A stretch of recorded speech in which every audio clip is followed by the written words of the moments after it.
Kuna jamaa jana ametapeliwa shilingi milioni 1,900,000. Ni story inahuzunisha sana. Sasa kabla hajakukuta na wewe, sikiliza jinsi alivyotapeliwa ili uweze kupata somo. Okay? Jamaa alienda mjini kwa lengo la kununua tu simu.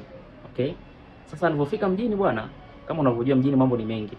Akutana na mtu tu anauza iPhone 17 Pro GB 256 kwa shilingi milioni 2 kamili. Okay? Sasa jamaa kuicheki kwa haraka haraka, kweli kwa nje inaonekana ni iPhone 17 kwa sababu ina ile body ya iPhone 17. Okay? Rangi ya orange. Na kwa nyuma akatest na kamera, kweli ilikuwa inang'aa vizuri. Sasa ile pressure tu, kwa sababu kwa kawaida iPhone 17 kwa condition ile aliyopata ilikuwa ni atoe zaidi ya milioni 3.5. Sawa? So kwa ile pressure tu ya haraka haraka kaona kama amepata deal. Kwa hiyo jamaa bwana akakimbilia kwenye bei. Milioni 2 aishuki, akapunguzia hiyo 100,000. So akalipia milioni 1,900,000. Sasa baada ya kuja kufika nyumbani ndo anakuja kushtuka, kumbe hiyo simu sio iPhone 17. Ilikuwa ni iPhone 14 Pro ambayo ilibadilisha body. Okay? Ikaekewa body la iPhone 17. Kwa hiyo sasa kwa nje na muonekano wa ile rangi ya cosmic orange ya iPhone 17, kamera zile kama 17, na pale mbele ina ile dynamic island kama iPhone 17. Kwa hiyo kwa haraka haraka hata mtu tu wa pembeni lazima uone hiyo ni iPhone 17.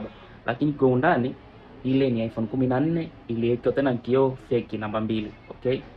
Kwa jamaa alikula hasara kubwa sana, learn the hard way, alijifunza kwa vigumu kwamba iPhone fake zipo mjini na zimejaa. Okay? Kwa makini mjini.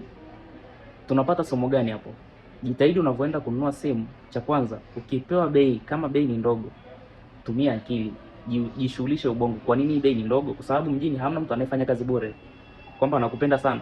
Kwa hiyo jiulize hilo swali kwanza.